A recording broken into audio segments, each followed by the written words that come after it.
Hello everyone, here I will be talking about Lord Byron's life and his important works, and I am also going to talk about how he is a romantic poet. Let's move on to the next slide.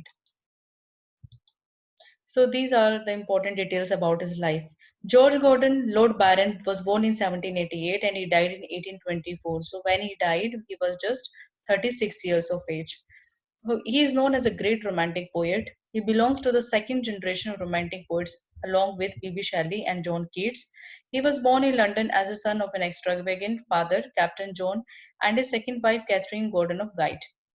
His father spent all of his wife's fortune and later died of tuberculosis. Byron was born with a clubfoot which made him very sensitive about his lameness. He was a melancholic, self centered, proud, and notorious man who disregarded all established conventions. He believed in personal freedom.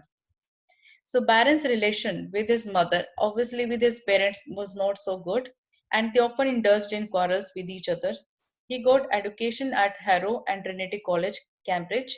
He fell in love with Mary Chaworth when he was at school. He also fell in love with his cousin when he was just 8 years old. Okay, he had several affairs during his lifetime, including with Lady Caroline Lamb. Okay, who quoted about him that he was mad, bad, and dangerous to know. Lady Oxford also, and even his own half sister Augusta, which made him feel guilty and which kept on haunting him for a long time. His character, Baronic Hero, is a melancholic, strong, passionate, egoist, proud, and rebellious, and a socially outcast man who has rejected society's all accepted rules and morals. Okay, and Baronic Hero is a spokesperson of Byron's own ideas. His marriage to Anna Isabel Milbank was an unsuccessful one, was a failure. He traveled to Switzerland where he met P.B. Shelley and became his friend. He went to Italy in 1816. He supported radical Whig party. So he died of fever when he was fighting with Greeks against Turkish army. Now I am going to talk about how he is a romantic poet. So the first point is Byron was a revolutionary poet and a champion of liberty like P.B. Shelley. He reflects the temperament of his age in his poems. His passion for liberty gets reflected in these lines: blood will be shed like water and tears like mist, but people will conquer in the end.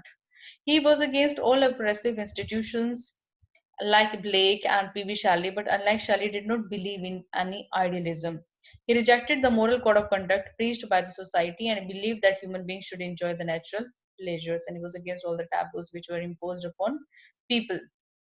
Byron was subjective poet and majority of his characters in his works reflect his own personality. In his works, we get to see beautiful descriptions of natural objects and also he is concerned for the glorious past of Greece and Italy as you see in Childe Harold's Pilgrimage. He reflects the mood of unrest and restlessness of the people of his times following the failure of French Revolution. His poem Childe Harold Pilgrimage, which was an account of his own travels to European countries, made him popular overnight. Okay, and because when he published the first two cantos of Childe Harold Pilgrimage, he became famous overnight, and then he made this statement that I awoke one morning and found myself famous. So he had a controversial life because of so many affairs, because of an incestuous affair with his half sister also. Byron also exhibits great art of storytelling in his poems.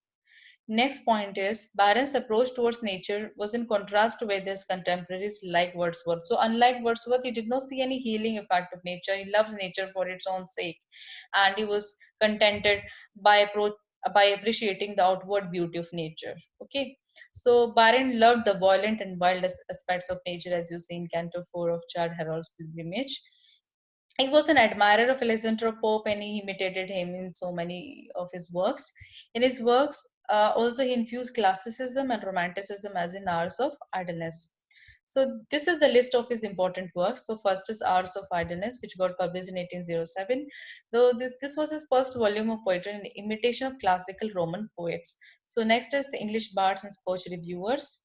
This is a satirical poem parodying Juvenal's first satire and also Pope's Dunciad. He wrote this poem in response to humiliating review of his poems in Hours of Idleness published in Edinburgh Review. So this poem he wrote as a kind of satire against those attackers who attacked his poems in Edinburgh Review.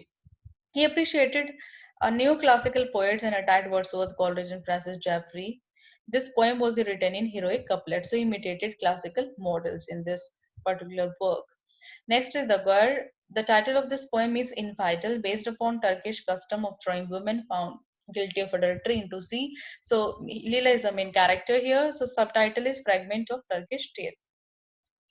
So next work is The Bride of Abydos, a poem in two cantos. This is also set in Turkey. Is about Selim's love for his half-sister Julika, and later he was killed by his father Jafar. Julika also dies at the end. So this is also a tragic love story.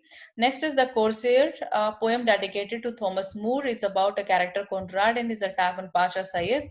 Sayed throws him into prison. Pasha Sayed gets killed by Gulnir, whom Conrad has saved from Sayed. And Conrad's wife Medora died out of grief, mistaking that Conrad has died. But he did not die actually and returned back. Next is Lara, a Tale. It's also a tragic poem in two cantos. It's about Lara, who has returned from his travels and is falsely accused by Otho and Eslin for unknown crimes. Lara dies at the end, and Khaled, a woman who has supported him throughout, also dies lamenting his death. Next work is Hebrew Melodies. It's a collection of 30 poems. Next is Seas of Corinth, tragic narrative poem about Ottoman massacre.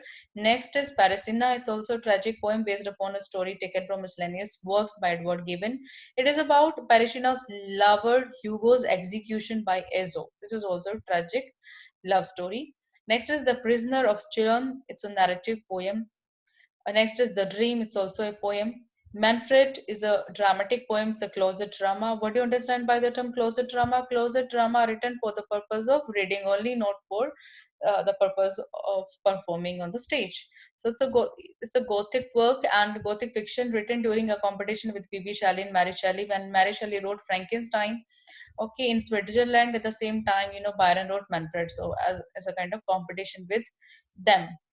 It is about Manfred, who is tortured by his own guilt, finally dies. So Manfred here reflects Byron's own personality, haunted by the guilt of having incestuous affair with his half sister Vesta. So this contains, autobiographical elements. Next is Beppo. It's a Venetian story set in Venice. It's a long narrative poem, Nota Marima. It's about reunion of Laura with her husband Giuseppe, or Beppo, who had lost at sea. Next is Don Juan.